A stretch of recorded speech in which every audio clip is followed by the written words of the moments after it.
बेचने पे लगे हुए हैं। तो मैं बोलता हूं वहां पे मैं भूपेंद्र जी से डिसएग्री हूं। उनको जागरूकता नहीं करनी, उनको व्यापार करना है। वो मूवीज बनाते हैं तो इसलिए नहीं बनाते कि हम कुछ सीख पाए, इसलिए नहीं करते वो मूवीज करते हैं ताकि वो कुछ कमा पाए, चाहे उसमें उन्हें फुहड़ता दिखानी पड़े, चाहे एक्शन दिखाना पड़े, चाहे चीप कॉमेडी दिखाना पड़े, चाहे उन्हें माँ बाप के खिलाफ खड़े बच्चे दिखाने पड़े या बच्चों के खिलाफ खड़े माँ बाप दिखाने पड़े, उन्हें बागबान दिखानी पड़े या श्रवण कुमार दिखाना पड़े।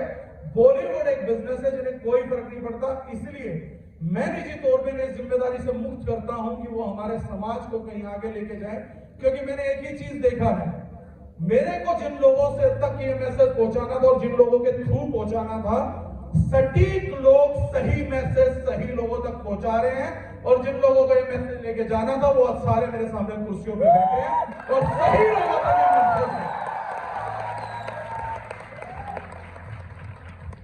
बॉलीवुड के 2 रुपए के पीछे भागने वाले लोग कभी जनता को जागरूक नहीं कर सकते।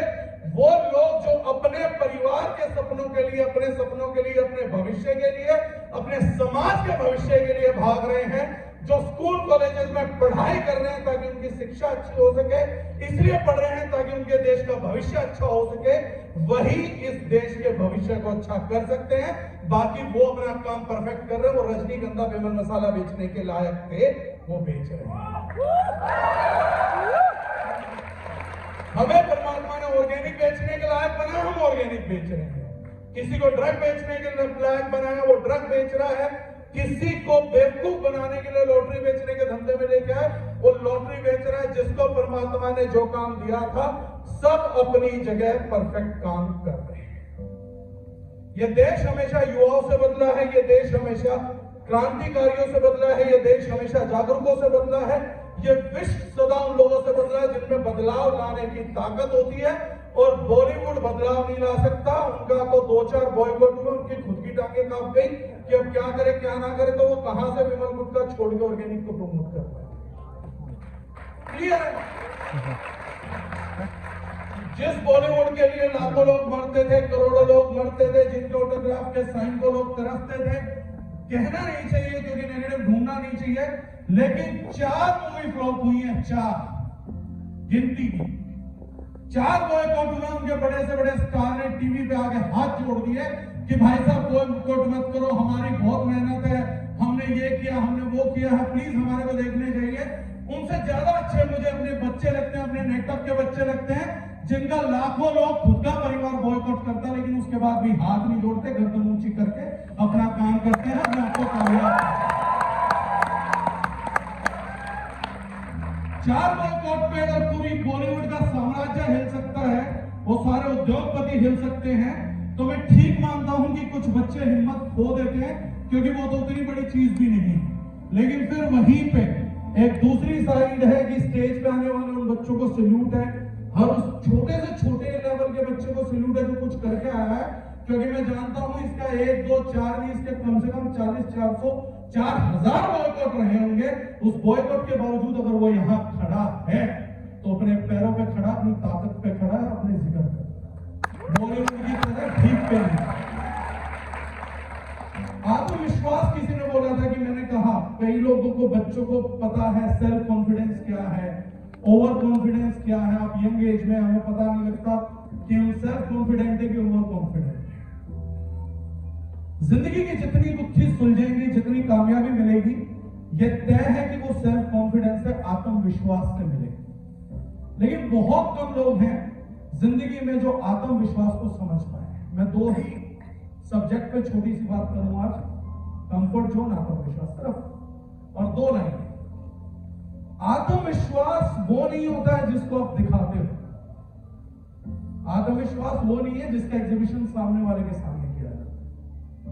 आत्मविश्वास उस चिड़िया का नाम नहीं है कि मैंने बोल दिया कि तुम रुक मैं ये करके दिखाऊंगा, या मैं सामने से गया और किसी को कुछ बढ़ चढ़ के कह के दिखा रहा हूं, या किसी आदमी को मेरे अंदर कोई इंटरेस्ट नहीं और मैंने खड़ा करके उसको बोला कि आप तो इस चेहरे को पहचान ले, एक दिन यही चेहरा होगा, BMW लेके आएगा। ये आत्मविश्वास नहीं है। आत्मविश्वास जानते क्या है? आत्मविश्वास वो नहीं है जो दूसरों को दिखाया जाता है, आत्मविश्वास वो है जो स्वयं को दिखाया जाता है। जब दूसरा कोई व्यक्ति आपके सामने खड़ा होकर ये बात बोलता है कि तुझसे ये नहीं हो पाएगा, you are not made for big thing, तू जो था वही बना रहेगा, तू जैसा था वैसा ही रहेगा, उस टाइम जो व्यक्ति खुद से मन ही मन ये बात करता है कि इसको पता नहीं है, लेकिन एक दिन इसको भी ये समझ आएगा कि जो बोल रहा था बहुत गलत बोल रहा था और मेरा भविष्य इसकी गलतियों को साबित करेगा। जो व्यक्ति उस समय मौके पे जवाब ना देके अपने काम को, अपने आप को बिल्ड करके जवाब देता है, सेल्फ कॉन्फिडेंस उसको। अभी आत्मविश्वास वो है जो बाहर बोल दिया गया, आत्मविश्वास वो है जो अंदर बोल दिया गया। आत्मविश्वास वो है जब किसी ने हिम्मत छीननी चाहिए तो आपको किसी और की जरूरत नहीं पड़ी, आपने खुद को हिम्मत दी। मैं गांव से शहर के स्कूल में आया 1997, एकदम देसी गांव से उठ के एकदम शहर के स्कूल में आ गया। हरियाणवी मीडियम से निकल के सीधा इंग्लिश मीडियम के अंदर डाल दिया गया और बड़ी जर्नी है, लेकिन उसकी बात नहीं करूंगा, उसके एक छोटे से अंश की बात करूंगा। तो वहां पर मेरे को क्रिकेट खेलने का शौक था, वो गांव से ही था। मैंने शहर में ऑप्ट किया, यशपाल शर्मा हमारे वहां कोचिंग करते थे, तो मैंने यशपाल शर्मा जी के साथ खेलना स्टार्ट किया, तो मेरा बड़ा मन हुआ।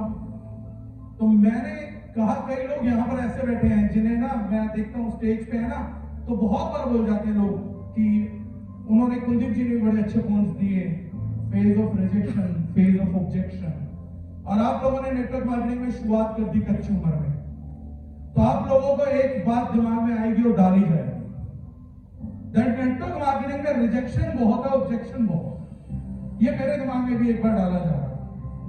तो मैंने एक बार पिछले अपनी जिंदगी में खुद झांक के देखा कि क्या नेटवर्क मार्केटिंग में सच में रिजेक्शन है, क्या नेटवर्क मार्केटिंग में सच में ऑब्जेक्शन है।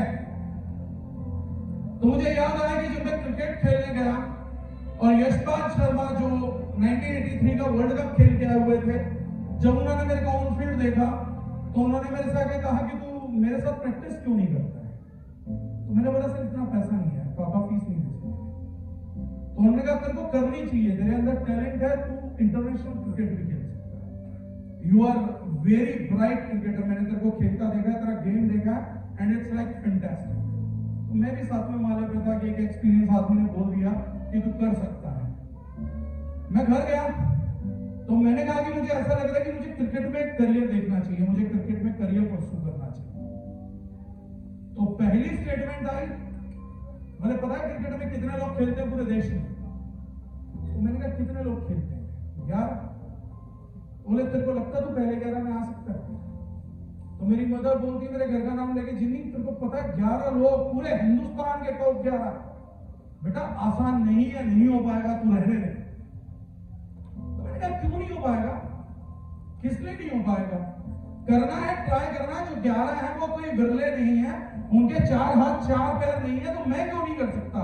तो उन्होंने फिर गुस्से में आई, फिर बोल दिया कि नहीं हमारे पास की नहीं, हम तो क्रिकेट नहीं खिला सकते, तू यही समझ के छोड़ दे। तो मैंने कहा आपको खिलाना नहीं है, मेरे को सिर्फ खेलना है, आपको तो मैं ये बोल रहा हूं कि आप थोड़ा ध्यान दीजिए। शाम को पापा आए तो हंसे ही जा रहे, तो मम्मी ने कहा क्रिकेटर बनने की बात कर रहा था, तो हंसे जा रहे, हंसे जा रहे, कह रहे तेरे जैसे लौंडे ना मैं बहुत देखेगा, कह रहे मैं भी एक टाइम में ना स्पिन बॉलर था, ये लिटरली बता। तो बोले मेरा भी सिलेक्शन नहीं हुआ। तो मैंने बोला घटिया रहे हो, ये तो कोई बड़ी बात नहीं है, 6 नंबर तो थे नहीं, होते तो सेलेक्ट हो गए होते। तो मैंने कहा नहीं हो गए, मैं हूं। तो बोले ऐसी ना बहुत बातें सुनी है, जाके बैठ जाओ। तो मैंने कहा ये तो फेल हो गया एजेंडा। बाई चांस गर्मियों की छुट्टी हो गई, मैं गांव चला गया, तो मैं घर पे गया, तो मैंने कहा क्यों ना मैं काम करूं, ताऊ जी को एनरोल कर लेता हूं, ताऊ जी पापा को एनरोल कर लेंगे, तो इस तरीके से मेरी बात बन जाएगी, मेरा काम बन जाएगा। तो अब ताऊ जी तक सीधी बात करने से अच्छा था पहले मैं अपने ताऊ जी के बेटों को, अपने भाइयों को एनरोल करूं। तो मैंने अपने भाइयों को बोल दिया, मैंने कहा गांव में जो वो नहीं होता मैच, मैंने कहा वो खेलेंगे और हम अपनी टीम बनाएंगे और मैच देखना तुम सही, मैंने कहा अपने आप आउट कर लो, तुम चिंता मत करो, मैच जीत जाएंगे। तो उन्होंने कहा नहीं नहीं हमने नहीं खेलना। मैंने कहा खेलो तो सही, मैंने कहा तुम्हें नहीं पता तुम्हारा भाई कल क्रिकेटर बनने वाला है। तो उन्होंने कहा शक्ल देखिए अपनी।